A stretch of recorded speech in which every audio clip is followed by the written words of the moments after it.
안녕하세요. 제인과의 복수 채널을 청취하고 계신 여러분께 인사드립니다. 그날의 해산물 식사는 평생 잊지 못할 것입니다.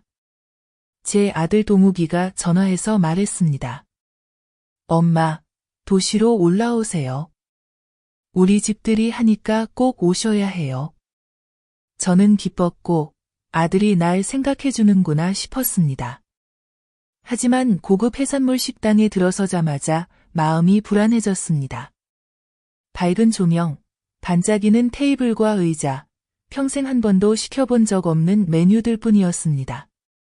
며느리 지혜는 주인처럼 태연하게 앉아 메뉴를 한번 훑더니 손가락으로 이것저것 가리키며 아무도 쳐다보지 않은 채 말했습니다. 이 테이블에 이거 다 주세요. 3개씩이요.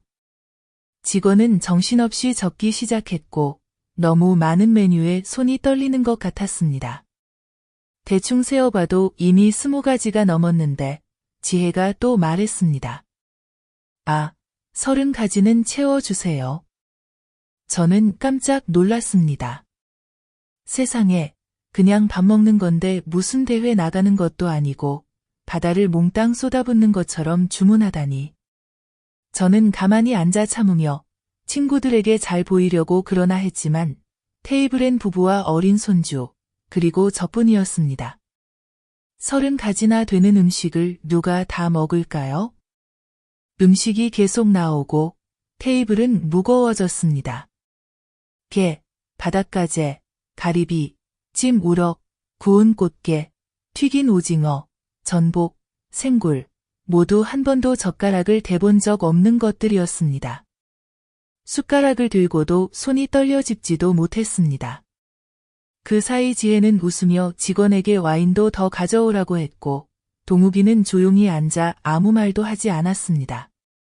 저는 억지로 웃으며 넘겼지만 속은 답답했습니다. 내내 지혜는 맛있다며 남편에게도 가끔 집어주고 저는 몇 입만 겨우 먹었습니다.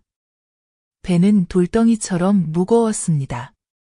계산서를 직원이 가져오자 저는 지갑을 꺼내려 했는데 지혜가 갑자기 저를 손가락으로 가리키며 또렷하게 말했습니다.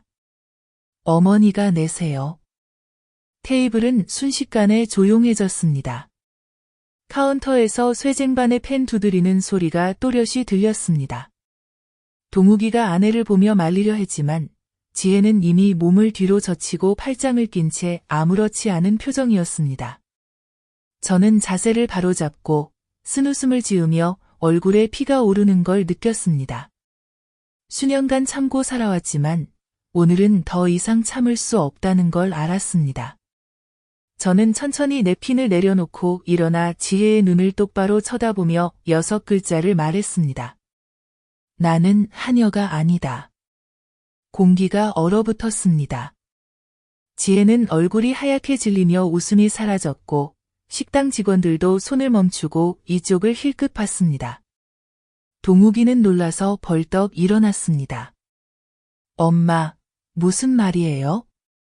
저는 아들을 바라보며 여전히 침착하지만 날카롭게 말했습니다. 오늘은 엄마가 낸다. 하지만 이걸로 끝이다. 그리고 준비해둔 현금을 두툼하게 꺼내 테이블에 내리쳤습니다. 지폐가 나무에 닿는 소리가 났습니다.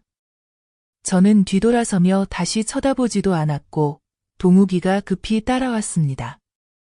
엄마, 같이 가요. 지혜는 여전히 앉은 채 아무 말도 못하고 얼굴이 창백해 피가 다 빠진 듯 했습니다. 저는 식당 문을 나섰고 네온 사인이 번지는 길을 지나 택시가 막 도착한 걸 보고 바로 탔습니다. 뒤도 돌아보지 않았습니다. 차 문이 닫히자 저는 자리에 주저앉았고 심장이 미친 듯이 뛰었습니다. 백미러에 비친 제 얼굴은 주름지고 눈은 붉게 충혈되어 있었습니다. 하지만 그 속에서 수년 만에 처음으로 진심을 말한 저를 봤습니다. 6글자뿐이었지만 온 가족을 뒤흔들기에 충분했습니다. 택시 안에서 동욱이는 계속 창문을 두드리며 소리쳤습니다. 엄마, 기다려요. 혼자 가지 마세요. 저는 기사에게 말했습니다. 그냥 가세요. 아들의 목소리가 뒤에서 들렸지만 못 들은 척 했습니다. 속은 타들어가는데 얼굴은 차가웠습니다. 수십 년간 엄마로 살면서 이렇게 무거운 말을 한 적은 없었습니다. 하지만 이제는 더 참으면 내 가족 안에서 스스로 하녀가 되는 것과 다를 바 없었습니다. 한참을 가다 보니 전화가 울렸습니다. 동욱이었습니다. 전화를 받자마자 동욱이가 급히 말했습니다. 엄마, 미안해요. 내가 낼게요. 엄마, 화내지 마세요. 저는 눈을 감고 침착하게 말했습니다. 넌 모른다. 오늘 엄마가 내지만 이걸로 끝이다. 끝이라니, 엄마? 동욱이가 머뭇거렸고 저는 한숨을 쉬며 전화를 끊었습니다. 더 말하고 싶지 않았습니다. 아까 그 6글자가 충분했습니다. 집에 도착해서도 저는 주저앉아 심장이 여전히 쿵쾅거렸습니다. 지혜가 제가 일어설 때 보였던 그 눈빛이 떠올랐습니다. 하얗게 질린 얼굴, 떨리는 입술, 아무런 반항도 못했습니다. 제 말이 지혜가 가장 두려워하는 부분을 건드렸다는 걸 압니다. 남편 앞에서 망신당하는 것, 가족에게 무시당하는 것이 두려웠던 겁니다. 그날 밤, 동욱이는 여러 번 전화를 걸어 사과하고 애원했지만 지혜는 끝내 전화하지 않았습니다. 저는 압니다. 지혜는 저를 엄마가 아니라 짐덩이로 여깁니다. 저는 어둠 속에서 나이 든 손등의 검버섯을 바라봤습니다. 3년 동안 그들과 살면서 매 끼니, 옷 한 벌까지 챙기며 아침부터 밤까지 손이 쉬질 않았습니다. 그런데 오늘 저를 똑바로 손가락질하며 그 호화로운 식사값을 내라고 했습니다. 저는 헛웃음이 나왔습니다. 정말 참을 만큼 참은 겁니다. 처음 같이 살러 올라왔을 때를 떠올렸습니다. 손주들과 둘러앉아 살 줄 알았는데 현실은 달랐습니다. 새벽 5시에 일어나 밥하고, 빨래하고, 청소하고, 지혜는 출근했다 돌아와서는 휴대폰만 만지며 온갖 심부름을 시켰습니다. 가끔은 옷을 세탁 바구니에 내던지며 짜증을 냈습니다. 엄마, 빨래해요. 나 바빠요. 동욱이는 옆에서 아무 말도 못했습니다. 한 번은 지혜가 비웃으며 말했습니다. 시골에선 몰라도 도시에서는 거추장스러워요. 돈 못 버는 노인은 짐일 뿐이에요. 그 말이 칼처럼 가슴을 찔렀지만 저는 눈물을 삼키며 아들이 아직 어리니 언젠간 알겠지 생각했습니다. 행복을 위해 참았지만 참을수록 더 무시당했습니다. 오늘 저는 분명히 알았습니다. 지혜는 저를 엄마가 아닌 하녀로 여깁니다. 저는 일어나 오래된 서류철을 꺼냈습니다. 거기엔 남편이 남긴 땅 문서와 증서가 들어 있었습니다. 한 장 한 장 넘기며 손이 떨렸습니다. 시골집, 제사 지낼 땅, 모두 제 이름으로 남아 있었습니다. 나는 그들을 바라보며 머릿속에 번뜩이는 생각이 들었다. 이제는 더 이상 참기만 해서는 안 되겠다고. 내 안에서 계획이 세워지기 시작했다. 소란스럽지도 조급하지도 않지만 확실하게. 그날 밤 나는 남편의 제단 앞에 향을 피우고 속삭였다. 여보, 나는 며느리에게 시어머니가 어떤 존재인지 다시 가르칠 거예요. 비열하게 복수하려는 것이 아니라 며느리가 알아야 한다고 생각했다. 어떤 것은 영원히 무시할 수 없다는 것을. 향이 붉게 타오르고 연기가 자욱했다. 나는 어둠 속에 조용히 앉아 있었지만 내 마음 속에는 불길이 타올랐다. 내일 나는 첫걸음을 내디딜 것이다. 다음 날 아침 나는 평소보다 더 일찍 일어났다. 내 마음은 돌처럼 무거웠지만 손은 이상할 정도로 침착했다. 나는 차 한 잔을 마시며 아침 햇살이 현관에 쏟아지는 것을 바라봤다. 지난 3년 동안 나는 아들 집에서 살면서도 마치 가정부처럼 지냈다. 지금 이렇게 이야기해도 여전히 가슴이 아프다. 처음 도시로 올라왔을 때 나는 들떠 있었다. 할머니와 손주가 함께 모여 즐겁게 지낼 거라고 생각했다. 하지만 막상 들어오자마자 지혜는 차갑게 말했다. 시골에서 엄마가 익숙한 방법은 여기 생활과 안 맞을 거예요. 나는 그냥 웃으며 며느리가 갓 결혼해서 아직 어색한가 보다 생각했다. 하지만 시간이 지날수록 태도는 점점 더 명확해졌다. 매일 아침 나는 새벽부터 부엌에서 분주했다. 아침밥, 점심밥, 저녁밥, 이것저것 반찬. 집 청소, 빨래, 널기, 정리. 나는 한 번도 불평한 적이 없었다. 며느리가 퇴근하고 오면 소파에 털썩 앉아 엄마, 오렌지 주스 좀 타주세요. 어떤 날은 내 앞에 가방을 던지며 엄마, 빨래 해주세요. 나 피곤해요. 나는 아들을 올려다보며 그가 한마디라도 해주길 바랐다. 하지만 동욱은 고개를 숙인 채 일부러 핸드폰만 만졌다. 한 번은 화가 난 지혜가 칼날 같은 말을 내뱉었다. 늙은이가 돈도 없으면 그냥 집만 되죠. 나는 얼어붙은 채 그것을 직접 들었다는 사실이 믿기지 않았다. 그날 밤 나는 벽을 향해 돌아누워 울었다. 베개가 젖을 만큼. 나는 스스로 다짐했다. 그냥 참자. 아들은 아직 철이 없으니 언젠가 이해하겠지. 하지만 참을수록 며느리는 나를 더 무시했다. 한 번은 며칠 고향에 다녀오겠다고 하자 지혜는 비꼬듯 말했다. 엄마 가면 우리 밥은 누가 해줘요? 그 말이 내 가슴에 못을 박았다. 나는 더 이상 엄마도 집안 사람도 아니었다. 월급도 없는 옷인 가정부이었다. 3년 동안 나는 그렇게 쓰라린 침묵 속에 살았다. 내가 지은 밥 한 끼, 내가 닦은 신발 한 켤레, 내가 다린 옷 한 벌에도 감사하다는 말 한마디 들은 적 없다. 오히려 나는 짐 취급을 받았다. 이런 이야기를 하는 것은 한탄하려는 것이 아니다. 어제 내가 했던 6글자가 결코 충동적인 말이 아니었음을 여러분께 알리고 싶어서다. 그것은 수천 일의 인내 끝에 내린 결론이었다.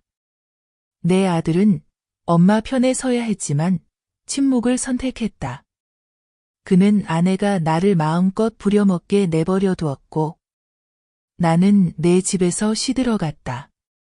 어제 내가 일어나서 나는 머슴이 아니다 라고 말했을 때 사실 나는 지혜에게만 한 말이 아니었다. 동욱에게도 한 말이었다. 아직도 나를 엄마로 생각한다면 이제부터는 가족을 지켜야 한다. 그렇지 않으면 나는 누구든 나를 짓밟게 내버려두는 사람이 아니라는 걸 보여줄 것이다. 어젯밤 나는 남편이 남긴 서류 뭉치를 껴안았다. 모두 내 이름으로 되어 있었다. 고향집, 논밭, 이 집까지. 내가 돈을 모아 사라고 해줬고 담보 서류도 내 이름이었다. 나는 눈을 감고 생각했다. 지혜야, 내가 다 쥐고 있다고 생각하겠지만 사실 열쇠는 엄마 손에 있단다. 엄마는 너무 오래 참았다. 오늘부터는 아무도 엄마를 짓밟게 두지 않을 거야. 나는 차를 다 마시고 손은 떨렸지만 마음은 단호했다. 계획은 이미 시작되었고 더는 물러설 곳이 없다는 걸 알았다. 그날 밤 내 전화가 울렸다. 동욱이었다. 내가 받기도 전에 그는 말했다. 엄마, 오늘 미안해. 지혜가 그런 말 할 줄 몰랐어. 아내 대신 사과할게. 엄마 용서해줘. 나는 잠시 침묵하다 대답했다. 엄마는 안 화났다. 엄마는 다시 생각하고 있다. 다시 생각하다니요? 그의 목소리가 떨렸다. 나는 쓴웃음만 지으며 자세히 말하지 않았다. 사실 내 머릿속에는 이미 계획이 번쩍였다. 크게 소란스럽지 않지만 한 걸음씩 확실한 복수의 계획. 나는 서랍에서 등기부를 꺼내 선명하게 인쇄된 이름을 바라봤다. 소유자, 경숙. 나는 떨리는 손으로 만지며 이것이 그동안 내가 잊고 있었던 무기임을 느꼈다. 남편, 우리가 땀 흘려 모아 땅 사고 집 짓던 날들이 떠올랐다. 이 재산은 며느리가 나를 무시하고 짓밟으라고 있는 것이 아니다. 나는 다음날 아침 고향에 내려가기로 결심했다. 이유는 간단했다. 조상 산소에 인사드리고 논밭을 살펴본다고 했다. 사실은 서류를 다시 만들어 모든 소유권을 내 이름으로 굳게 잠그려는 것이었다. 나는 구청에 다니는 옛 친구에게도 전화해 절차를 알아봐 달라고 부탁했다. 친구는 놀라며 말했다. 이제야 챙기려 해? 처음부터 지켰어야지. 나는 그냥 웃으며 마음속의 쓰라림을 감췄다. 떠나기 전에 나는 첫 단계를 잊지 않았다. 증거를 모으기 시작한 것이다. 다행히 내 오래된 휴대폰에는 녹음 기능이 있었다. 나는 그것을 거실, 며느리가 자주 앉는 곳에 두었다. 나는 일부러 밥을 하거나 청소를 하며 며느리가 자연스럽게 무시하는 말을 하도록 했다. 역시 이틀 만에 나는 그녀가 한 말을 녹음했다. 시어머니가 여기 있으면 자유를 잃은 거나 다름없다. 늙은이 돈도 없으면 귀찮기만 하다. 하나하나 들을 때마다 내 마음은 칼로 베이는 듯했다. 하지만 나는 참고 있었다. 아플수록 내가 해야 할 이유가 분명해졌다. 나는 일부러 아픈 척 기침도 하고 수건 좀 가져다 달라고 물도 따라 달라고 부탁했다.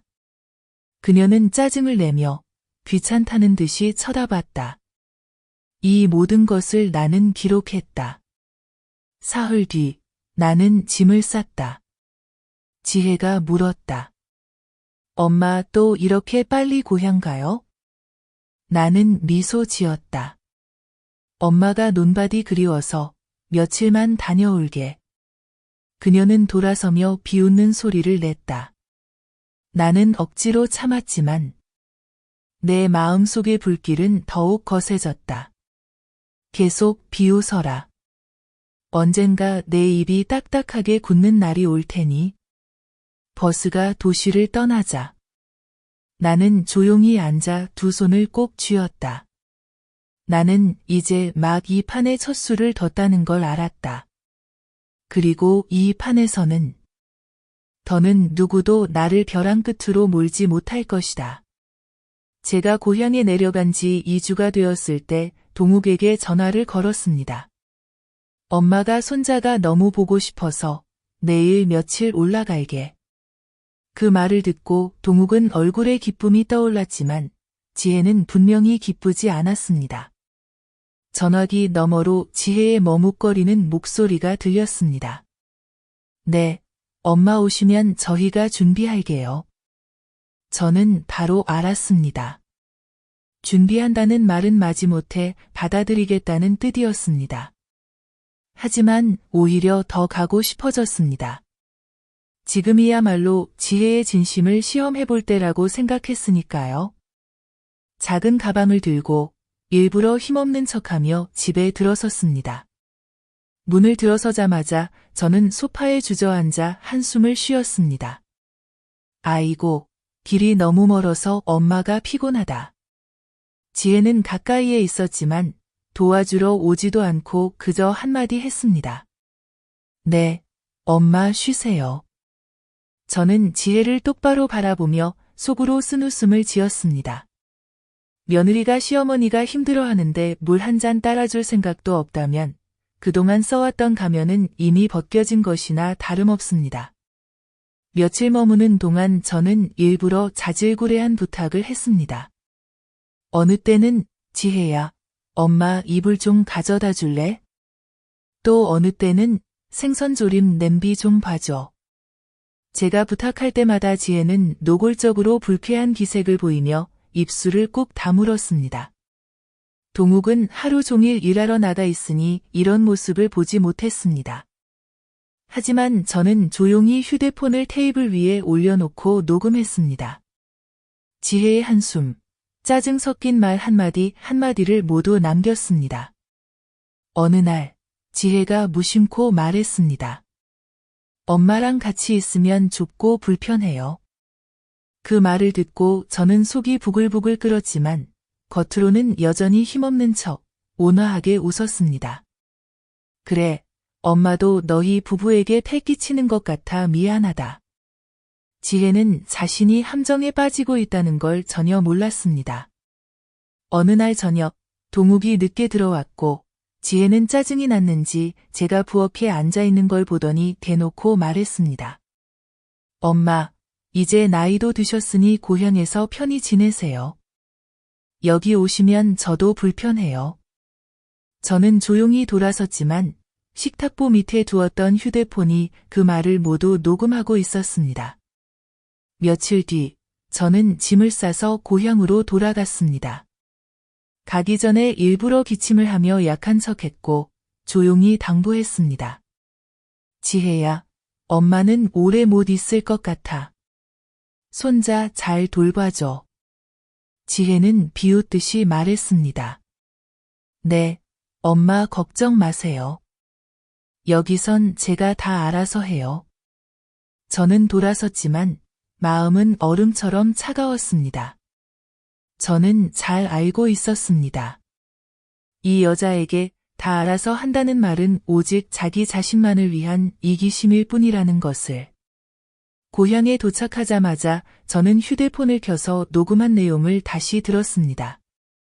지혜의 무례한 목소리가 작은 방 안에 울려 퍼졌습니다. 저는 그 자리에 앉아 손을 떨면서도 입술을 꾹 다물었습니다. 더 이상 울 눈물도 남지 않았습니다.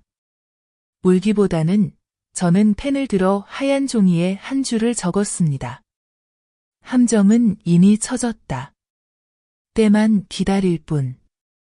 그리고 제 이야기를 계속하기 전에 영상의 좋아요와 채널 구독, 알림 설정을 꼭 눌러주시고 감동적이고 깊이 있는 가족 이야기를 이어가는 제인과의 복수 채널에서 놓치지 마세요.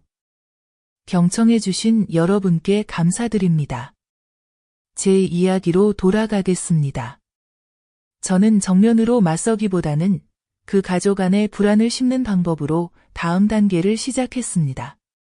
먼저 손자에게 선물을 보냈습니다.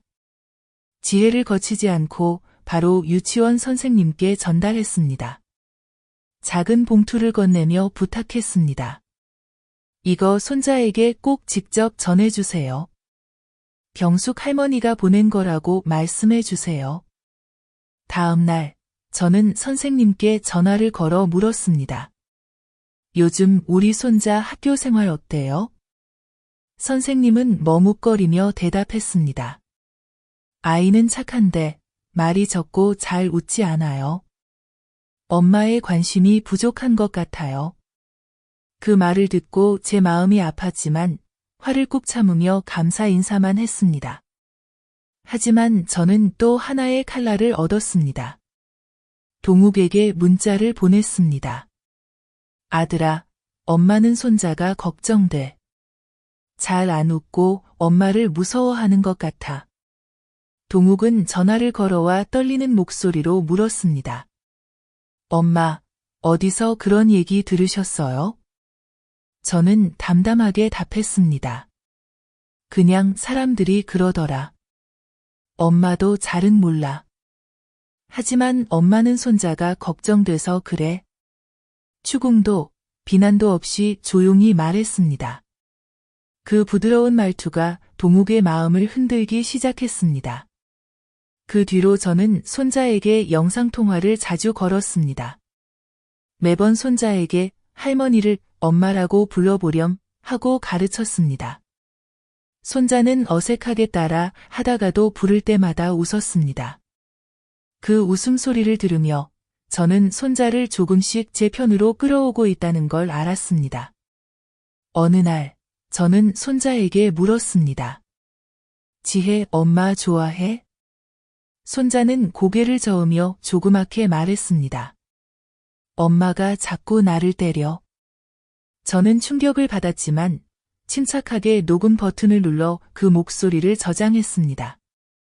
손자는 아무것도 모르고 순수하게 말했지만 그 말들이 제가 필요로 했던 증거가 되었습니다. 저는 손자를 고향으로 데려와 며칠씩 함께 지냈습니다.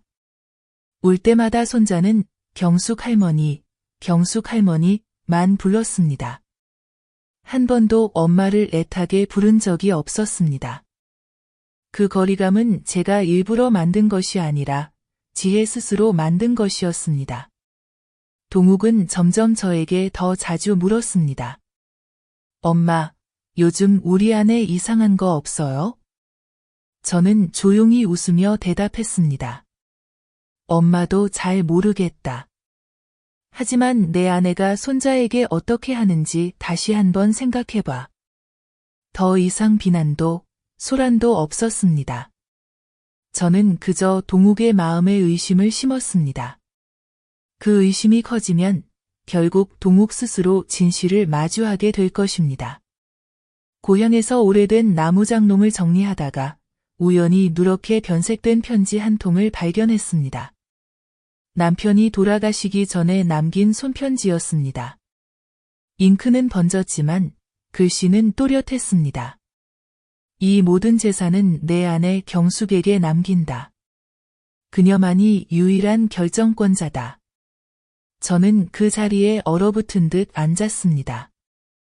그 편지는 제 머리를 세게 내리치는 망치 같았습니다. 아프기도 하고 정신이 번쩍 들기도 했습니다. 저는 그 편지를 복사해 원본은 잘 보관하고 복사본을 일부러 가방에 넣어 도시로 올라왔습니다. 어느 날 밤 동욱 집에서 저녁을 먹었습니다. 그날도 지혜는 저에게 채소를 씻으라고 시키고 그릇 정리를 맡겼습니다. 저는 묵묵히 했지만 마음은 평온했습니다. 식사가 끝난 후 일부러 서류 뭉치를 떨어뜨려 복사본이 테이블 위에 떨어지게 했습니다. 지혜가 허리를 숙여 그것을 집었습니다. 유일한 상속인이라는 문구를 읽고는 얼굴이 창백해지고 입술이 떨렸습니다. 저를 올려다보며 눈을 크게 뜨고 물었습니다. 이게 뭐예요, 엄마? 저는 잔잔히 웃으며 대답했습니다. 옛날 서류야. 엄마도 잘 기억 안 나? 동욱도 들어서 읽어보고는 당황한 표정을 지었습니다. 저는 아들을 바라보며 천천히 말했습니다. 엄마 거는 엄마 거야. 엄마가 죽을 때까지는. 지혜는 얼어붙은 듯 서 있다가 급히 방으로 들어가 문을 쾅 닫았습니다. 동욱은 얼굴이 붉어진 채 아무 말도 하지 못했습니다. 다음 날 저는 고향으로 내려왔고 그 집에는 답답한 분위기만 남았습니다. 지혜는 점점 초조해졌고 저는 분명히 그녀가 동욱을 재촉할 것을 알았습니다. 하지만 동욱은 망설였고 감히 나서지 못했다. 나는 그저 작은 불씨만 던지면 집이 저절로 타오를 거라 생각했다. 밤이 되면 나는 누워서 마당 밖의 바람 소리를 들으며 무거운 짐을 내려놓은 듯 마음이 한결 가벼워졌다. 내 계획은 한 걸음 더 나아갔다. 이제 내가 직접 나서서 폭로할 필요도 없이 그들 스스로 서로를 의심하게 될 것이다. 내가 시골에 내려와 며칠 지내자 이웃들이 수군대는 소리가 들려왔다. 시장에 다니는 한 언니가 들러 말했다. 경숙 씨, 도시에서 사람들이 며느리가 밖에서 돈을 빌려 여기저기 빚이 많다고 하던데요. 나는 순간 멈춰 섰고 심장이 쿵쾅거렸다. 더 물어보니 지혜가 외부에서 대출을 받았고 담보로 동욱과 함께 살고 있는 집을 잡혔다고 했다. 하지만 그 집의 서류는 여전히 내가 가지고 있다. 나는 입술을 꾹 다물고 머릿속에 즉시 한 가지 계획이 떠올랐다. 동욱이 직접 이 소식을 들어야만 하고 그래야 자기 아내가 속이고 있다는 걸 알게 될 것이다. 나는 은행에 다니는 지인에게 부탁해 동욱에게 전화를 걸어 빚을 슬쩍 상기시켜 달라고 했다. 내 예상대로 그날 저녁 동욱이 떨리는 목소리로 내게 전화를 걸었다. 엄마, 누가 나보고 은행에 빚이 있다고 해요? 그런데 왜 엄마가 등기부에 이름이 올라가 있어요? 이해가 안 돼요. 나는 침착하게 대답했다. 엄마가 서류를 누구한테 줬니?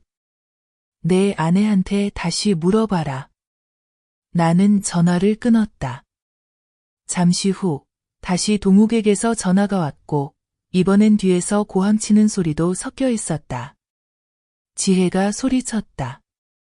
내가 이렇게 한 건 언젠가 엄마가 다 가져갈까 봐 무서워서 그랬어.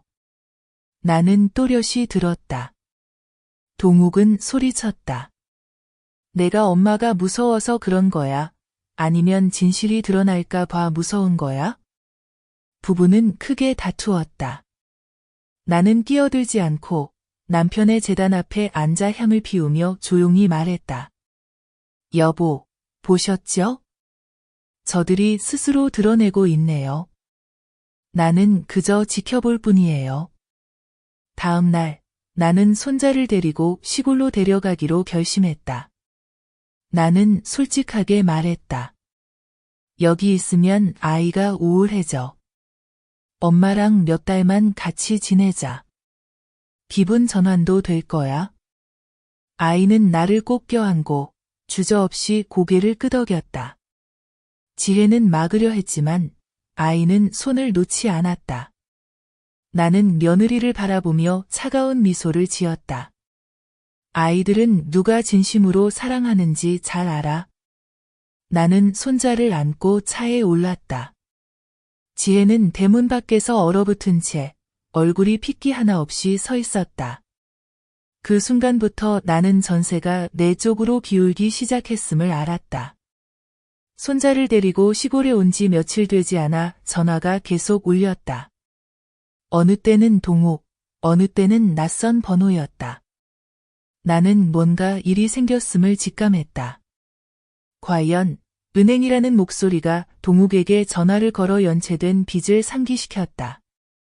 나는 지금 누가 떨고 있는지 정확히 알았다. 바로 지혜였다. 그날 밤 동욱이 다급한 목소리로 내게 전화를 걸었다. 엄마, 왜 아내가 돈을 빌렸는데 나는 몰랐죠? 사람들이 이자가 엄청 높고 못 갚으면 집을 뺏긴다고 해요. 나는 담담하게 말했다.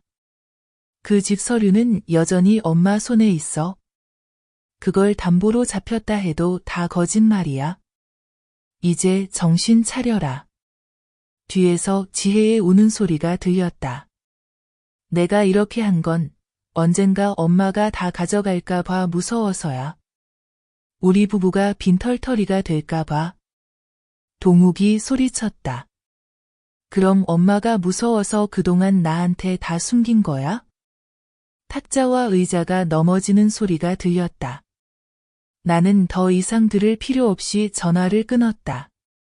모든 게 충분했다. 다음 날 아침, 나는 손자를 마을 학교에 잠시 보내기로 했다. 아이가 내 손을 붙잡고 순진하게 물었다. 할머니, 나 여기서 계속 살아야 돼요? 나는 아이의 머리를 쓰다듬었다. 얼마든지 있어도 돼. 여기선 사랑받을 수 있어. 저녁에 지혜에게서 다급한 전화가 왔다.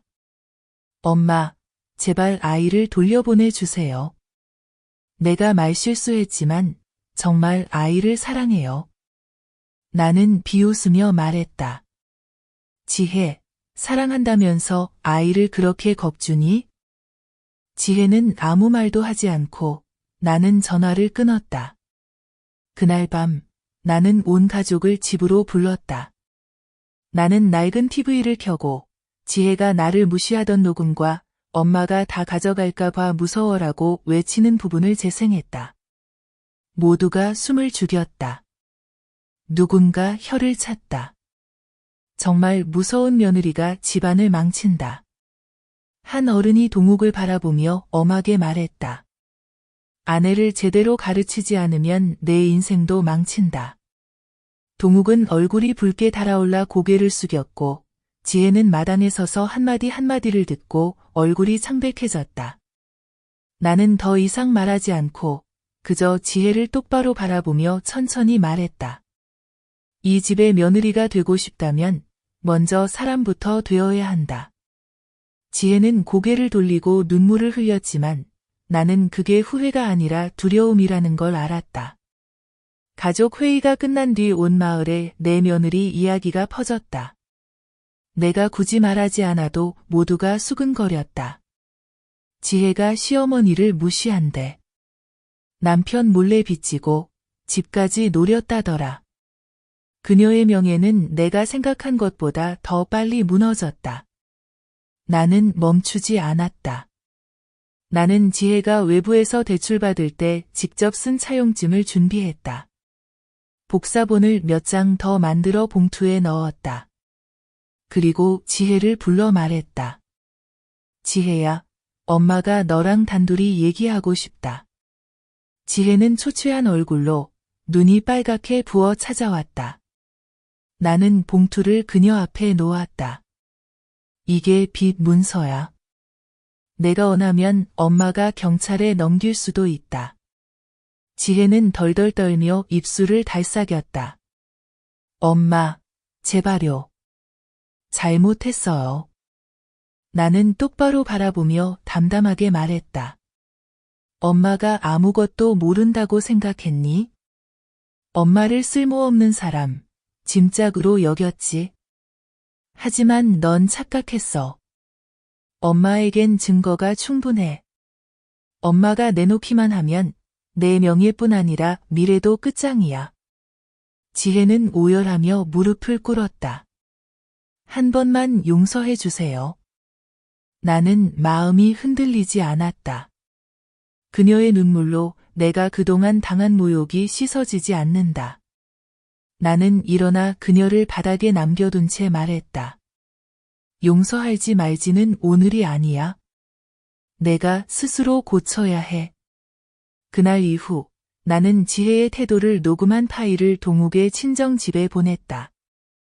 지혜의 시댁 식구들은 전화를 걸어 그녀를 호되게 나무랐다. 동욱에게도 아내 때문에 눈이 멀었다. 고 꾸짖었다. 동욱은 집에 와서 휴대폰을 탁자에 내던지며 이를 악물고 말했다. 내가 우리 엄마를 가족 앞에서 망신시켰어. 지혜는 얼굴이 하얗게 질려 아무 말도 하지 못했다. 처음으로 나는 동욱이 목소리를 높이는 것을 보았다. 그날 밤 나는 홀로 앉아 희미한 등잔불을 바라보았다. 이번 경고가 그녀의 마음을 제대로 찔렀다는 걸 알았다. 하지만 이것은 겨우 두 번째 단계일 뿐이다. 다음 단계에서는 아들이 스스로 선택하게 할 것이다. 그리고 만약 그가 잘못된 선택을 한다면 나는 이 게임을 끝낼 준비가 되어 있다. 나는 다시 도시로 돌아와 아무 일도 없던 척했다. 첫 식사 자리, 분위기는 무겁게 가라앉았고 모두 침묵했다. 제가 상을 다 차리고 앉아서 일부러 손자에게 물었다. 얘야, 며칠 시골에 있으니 재미있었니? 아이가 눈을 반짝이며 말했다. 정말 재미있었어요. 할머니가 저를 사랑해 주시고 같이 놀아주셨어요. 나는 그 말을 듣고 애틋함과 안타까움이 동시에 밀려왔다. 지혜는 고개를 푹 숙이고 계속 음식을 집으며 마치 도망치듯 했다. 동욱은 아내를 바라보며 의심스러운 눈빛을 보냈다. 나는 알았다. 이 가족은 지금 조금씩 금이 가고 있다는 것을. 다음 날 나는 일부러 거실에 한 뭉치의 서류를 두고 나왔다. 그 안에는 토지 서류 외에도 지혜가 험담하는 녹음 파일이 들어 있었다. 나는 장을 보러 나가 두 부부가 스스로 그것을 발견하게 했다. 과연 저녁에 돌아오니 동욱의 얼굴이 창백했다. 엄마, 왜 엄마는 이런 것들을 다 가지고 계세요? 그는 떨리는 목소리로 물었다. 나는 단호하게 답했다. 엄마가 눈이 멀지 않았으니까. 내가 엄마가 며느리가 엄마를 어떻게 생각하는지 모른다고 생각했니? 동욱은 침묵하며 손으로 테이블 끝을 꼭 쥐었다. 지혜는 한쪽에 앉아 얼굴이 핏기 하나 없이 하얗게 질렸다. 그날 밤 나는 그들이 싸우는 소리를 들었다. 지혜가 소리쳤다. 당신은 엄마를 더 믿어? 나보다. 나는 진실을 믿어. 동욱이 으르렁거렸다. 너는 거짓말하고 엄마를 무시하고 빚까지 숨겼어. 내가 언제까지 참아야 해? 문이 쾅 닫히는 소리가 났다. 나는 방에 누워 눈을 감았지만 속은 만족스러웠다. 내가 억지로 그런 게 아니라 진실이 그들로 하여금 서로를 의심하게 만든 것이다. 다음 날 지혜가 나를 찾아와 눈이 벌겋게 부어 말했다. 엄마, 한 번만 기회를 주세요. 제가 잘못했어요. 나는 그를 똑바로 바라보며 차갑게 말했다. 기회는 내가 스스로 지키는 거야. 아무도 주지 않아.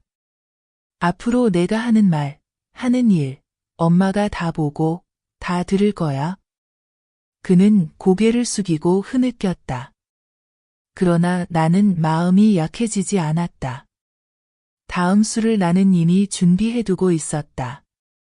그날 이후 지혜는 갑자기 말투가 달라졌다. 이상하게 달콤하게 굴고 아침에는 물을 따라주고 점심에는 내가 뭘 먹는지 묻고 저녁에는 일부러 말을 걸었다. 나는 조용히 지켜보며 속으로 비웃었다. 사람은 잃을까봐 두려울 때만 연기한다. 나는 대꾸하지 않고 그저 그가 알아서 연기하게 뒀다. 동욱은 반신반의하며 때로는 나에게 물었다. 엄마, 우리 아내가 달라진 것 같지 않아요? 나는 짧게 말했다. 나무를 곧게 하려면 휘어야 하고 휘지 않으면 잘라야지. 그는 그 말을 듣고 조용해졌다. 어느 날 밤 나는 일부러 서류를 꺼내 먼지를 닦았다. 지혜가 그걸 보고 얼굴이 굳었다. 나는 천천히 서류를 큰 봉투에 넣고 잠금 장치가 달린 서랍에 넣었다. 모든 것을 그의 눈앞에서 했다. 한마디 위협도 없었지만 충분히 전달되었다. 그날 밤 나는 그가 방에서 훌쩍이는 소리와 동욱의 날카로운 목소리를 들었다. 뭘 또 울어? 내가 자초한 일이야. 엄마가 아직 인자해서 경찰에 넘기지 않은 걸 감사히 여겨. 나는 가만히 누워 마음이 아프면서도 통쾌했다. 며칠 후 나는 손자를 데리고 공원에 갔다. 아이는 뛰어놀며 맑게 웃었다. 나는 동욱을 벤치로 불러 그의 아버지가 쓴 손편지 사본을 건넸다. 동욱은 손을 떨며 읽었다. 아버지가 이렇게 쓰셨다는 건 모든 것이 엄마 거라는 뜻이에요? 그가 더듬거렸다. 나는 천천히 고개를 끄덕였다. 그래, 아버지가 엄마에게 맡긴 거야. 엄마가 결정해. 누구도 엄마를 무시할 수 없어. 그는 고개를 숙이고 목이 메어 말했다. 엄마, 죄송해요. 제가 너무 어리석었어요. 수년 만에 처음으로 나는 그가 나 때문에 우는 걸 봤다. 그 눈물이 나를 울컥하게 했지만 나는 참고 그의 어깨를 가볍게 두드렸다. 아직 늦지 않았어. 잘못을 알고 고치면 엄마 아들이지. 그날 이후 내 눈의 동욱은 달라지기 시작했다. 하지만 그가 완전히 달라지려면 마지막 한 방이 필요했다. 그리고 나는 이미 준비해두었다. 내 마지막 한 방은 한 끼 식사에서 시작됐다. 그날 나는 아주 간단하게 반찬을 차렸다. 생선조림, 채소국, 두부부침. 온 가족이 앉았지만 아무도 말이 없었다. 나는 갑자기 젓가락을 내려놓고 지혜를 똑바로 바라봤다. 지혜야, 엄마랑 남편에게 할 말 없어? 그는 놀라 당황하며 말했다. 아니요, 없어요. 나는 쓴웃음을 지으며 주머니에서 오래된 휴대폰을 꺼내 스피커를 켰다. 그의 목소리가 또렷하게 흘러나왔다. 늙은이들이 돈도 없으면 그냥 짐이지. 공기가 얼어붙었다. 동욱은 멍하니 젓가락을 떨어뜨렸다. 지혜는 얼굴이 하얗게 질리며 더듬거렸다. 그건 제가 화가 나서 한 말이에요. 엄마, 용서해 주세요. 나는 천천히 말했다. 용서는 할 수 있어. 하지만 잊지는 못해. 엄마를 짐으로 생각한다면 내 남편과 아이는 엄마를 어떻게 볼까? 동욱이 갑자기 일어나 의자를 세게 밀쳤다. 이제 됐어, 지혜. 더는 못 참겠어. 엄마는 수십 년을 참고 살았는데 넌 엄마를 무시해. 이제부터 내가 또 버릇없이 굴면 나는 너를 집에서 내보낼 거야. 지혜는 울음을 터뜨리며 방으로 뛰어들어갔다. 나는 그 자리에 앉아 아무 말도 하지 않았다. 이번 충격은 그를 바로 무너뜨리는 게 아니라 동욱이 직접 눈으로 보게 하려는 것이었다. 밤이 되자 동욱이 내 방으로 와 의자에 주저앉았다. 엄마, 죄송해요. 그동안 제가 너무 어리석었어요. 엄마 혼자 고생하게 했네요. 내 눈에 눈물이 고였지만 나는 그저 고개만 끄덕였다. 속으로 생각했다. 마침내 이제야 제대로 보네. 다음 날 지혜는 화해하려고 애썼다. 요리하고 청소하고 심지어 밥상도 차려 나에게 가져왔다. 나는 그저 아무렇지 않게 조용히 밥을 먹었다. 한마디도 나무라지 않았지만 그의 눈에는 두려움이 더 커졌다. 나는 알았다. 이제 내가 손가락만 들어도 이 집은 내 뜻대로 움직일 것이다. 나는 그를 벼랑 끝까지 몰아넣기 시작했다. 어느 아침 나는 온 가족을 불러 식탁에 봉투를 올려놓았다. 봉투를 열자 그 안에는 등기권리증 사본과 그가 쓴 빚 문서가 들어있었다. 나는 침착하게 말했다. 이건 엄마의 재산이고 이건 내가 빚진 증거야. 솔직히 묻겠다. 언제까지 숨길 생각이었니? 지혜는 떨며 눈이 벌겋게 말했다. 엄마, 제가 한순간 어리석었어요. 이 집에서 내 자리를 잃을까봐 두려웠어요. 나는 그를 똑바로 바라보며 말했다. 사람은 의리로 자리를 지키는 거지. 속임수로 지키는 게 아니야. 이렇게 살면 결국 스스로 무너진다. 동욱은 가만히 앉아 땀을 흘리고 있었다. 나는 아들에게 말했다. 이제부터 내가 선택해야 해. 엄마와 함께 서서 아내를 바로잡을지, 아니면 엄마가 다른 길을 정리할지. 공기가 무겁게 가라앉았다. 동욱은 고개를 숙이고 목이 메어 말했다. 저는 엄마를 선택할게요. 그 마른 지혜의 가슴을 칼로 찌르는 듯 했다. 그는 멍해졌다가 결국 울음을 터뜨렸다.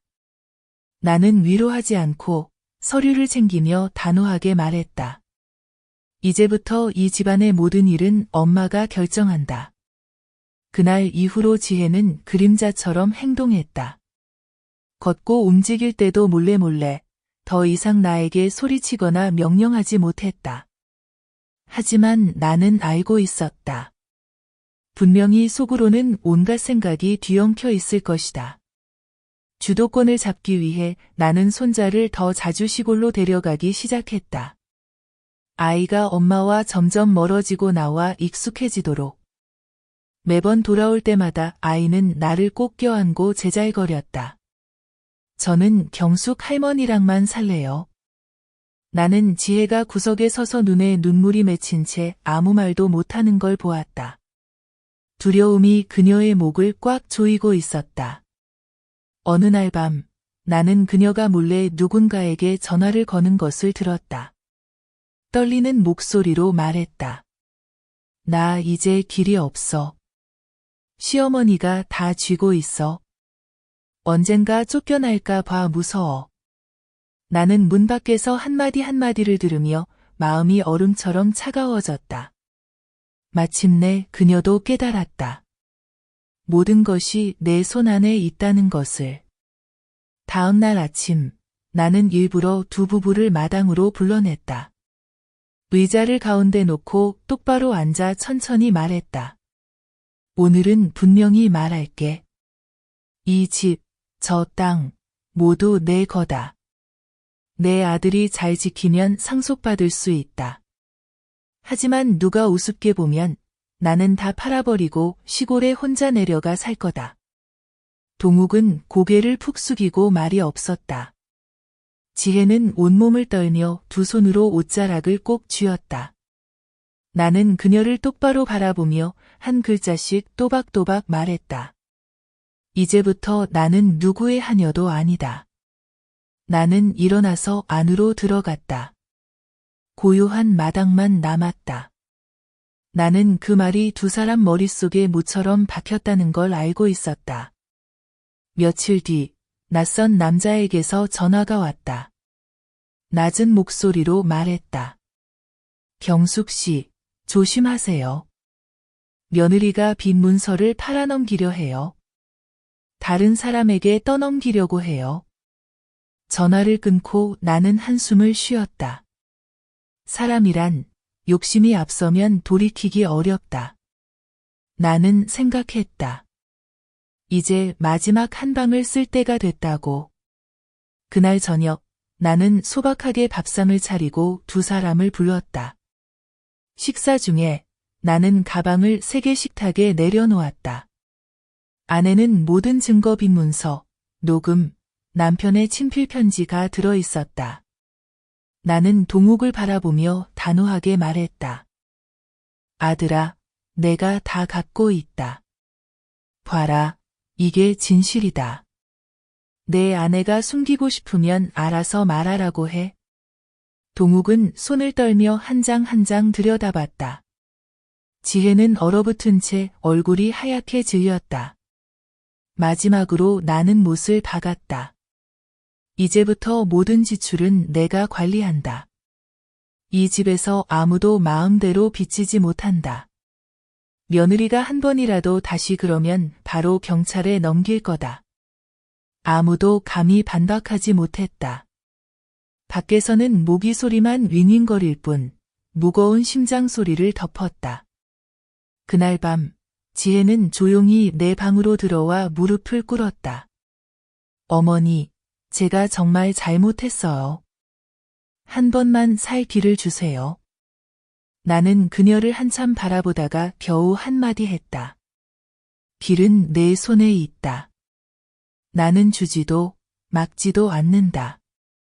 그리고는 고개를 돌려 그녀가 무릎 꿇고 흐느끼는 걸 내버려 두었다. 내 마음엔 아직도 분노가 남아 있었지만 이제는 완전한 냉정함으로 바뀌었다. 나는 알았다. 오늘 이후로 그녀는 더 이상 내 앞에서 고개를 들지 못할 것이다. 그날 이후 집 전체가 완전히 달라진 곳이 되었다. 지혜는 살금살금 다니며 큰 소리도 내지 못했다. 내가 어디 앉으면 그녀는 멀찍이 앉았다. 내가 시키는 대로만 하고 예전처럼 명령하는 태도는 사라졌다. 그러나 나는 쉽게 마음을 주지 않았다. 여전히 모든 서류를 내가 챙기고 그녀가 접근하지 못하게 했다.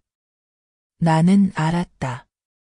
한 번만 방심하면 그녀가 또 일을 벌일 거라는 걸. 어느 날 오후, 나는 학교에 손자를 데리러 갔다. 아이는 내게 달려와 꼭 껴안으며 외쳤다. 저는 경숙 할머니랑 있는 게 좋아요. 집에 가기 싫어요. 선생님이 옆에서 나를 바라보며 조심스럽게 말했다. 할머니, 아이가 할머니를 정말 좋아해요. 수업 시간에도 할머니 얘기만 해요. 그런데 엄마 얘기만 나오면 얼굴이 겁에 질려요. 나는 아이의 어깨를 꼭 잡았다. 마음이 아팠지만 결심이 더 굳어졌다. 어린아이라도 누가 자신을 사랑하는지, 누가 아닌지 느낄 수 있다. 그날 밤, 동욱이 먼저 말했다. 어머니, 저도 어머니와 공동명의로 하고 싶어요. 어머니를 지키고 싶어요. 나는 그의 어깨에 손을 얹고 단호하게 말했다. 아직 때가 아니다.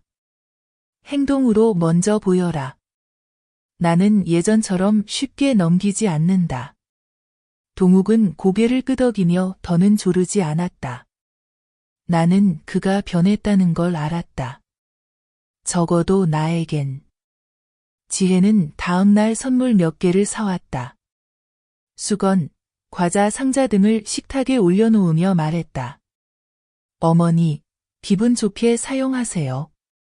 나는 힐끗 쳐다보며 차갑게 말했다. 필요 없다. 내가 원하는 건 존중이다. 그녀는 목이 메어 조용히 물건을 챙겨갔다. 그날부터 나는 그녀를 불안 속에 살게 했다. 내가 언제 모든 증거를 공개할지 모르게.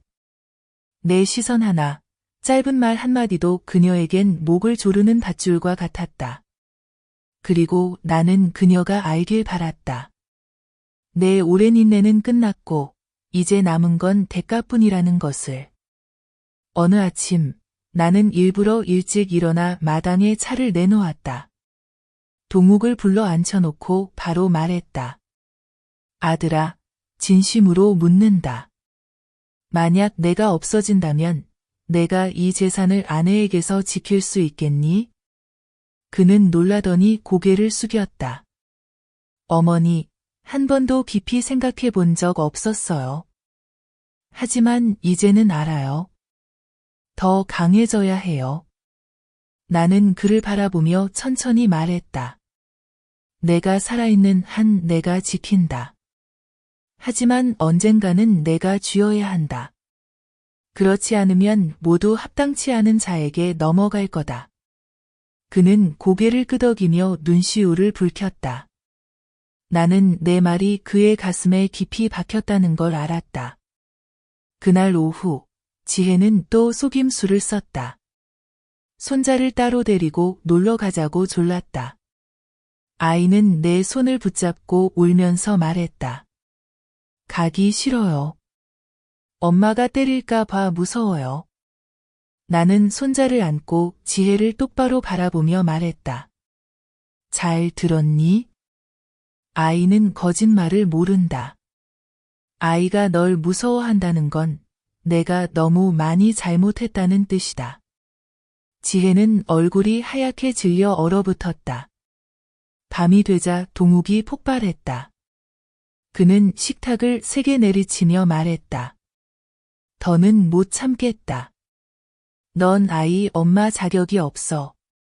지혜는 울음을 터뜨리며 내 앞에 무릎을 꿇었다. 어머니, 제가 잘못했어요. 한 번만 용서해 주세요. 다시는 안 그럴게요. 나는 차갑게 말했다. 용서할지 말지는 더 이상 내 일이 아니다. 내 아들이 직접 결정할 거다. 동욱은 아내를 노려보며 분노에 찬 눈빛을 보냈다. 나는 조용히 방으로 들어가 그들이 알아서 해결하게 내버려 두었다.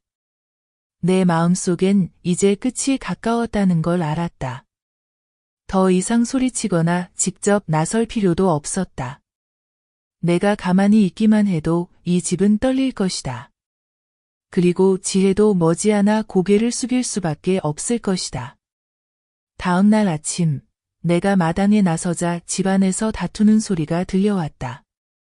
동욱이 소리쳤다.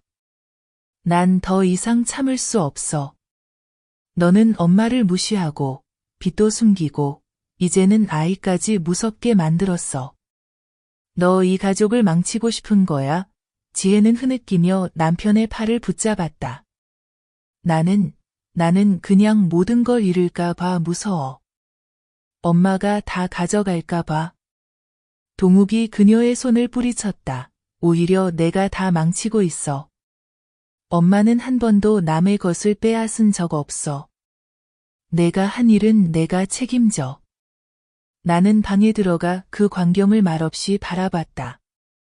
손자가 내 다리를 꼭 껴안고 속삭였다.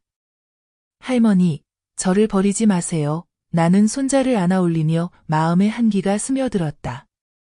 오후에 나는 두 사람을 불러내어 하얀 종이를 하나 내밀었다. 오늘부터 집안의 모든 지출과 결정은 엄마의 서명이 있어야 해. 마음대로 하고 싶은 사람은 이 집을 나가면 된다. 아무도 감히 말하지 못했다. 나는 먼저 서명하고 동욱에게 펜을 건넸다. 그는 손을 떨며 서명했다. 지혜 차례가 되자 망설이며 눈물이 고였다. 나는 엄하게 말했다. 이 집을 내 집이라 부르고 싶으면 서명해. 그녀는 입술을 깨물다가 결국 서명했다. 그 종이는 법의 인정을 받을 필요도 없었다. 그러나 그것이 분기점이었다. 그 순간부터 내가 집안의 주도권을 쥐게 되었다. 밤이 되자 지혜가 방에서 흐느끼는 소리가 들리고 동욱은 한숨만 내쉬었다.